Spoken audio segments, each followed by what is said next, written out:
Guys देख सकते हो पीछे नज़ारा। हम केले के पेड़ देखने आए था।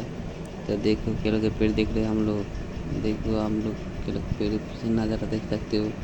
मैं काफ़ी धूप है इसलिए मैं केले के पेड़ देखने आया था। जब केले के पेड़ कितना अच्छा हुआ ना, बढ़िया हुआ। तो देख सकते हो केले अभी तक हुआ नहीं, कुछ कुछ हुआ है, कुछ कुछ नहीं हुआ। तो देख सकते हो केले अभी तक पका नहीं है, इसलिए नहीं तोड़ सकते। इसलिए हम लोग उसको संभाल के रखे हैं जिन्हें गिर ना जाए। इधर से देखिए, इधर नहीं हुआ अभी तक। कुछ पेड़ में हुआ है, कुछ कुछ पेड़ में नहीं हुआ।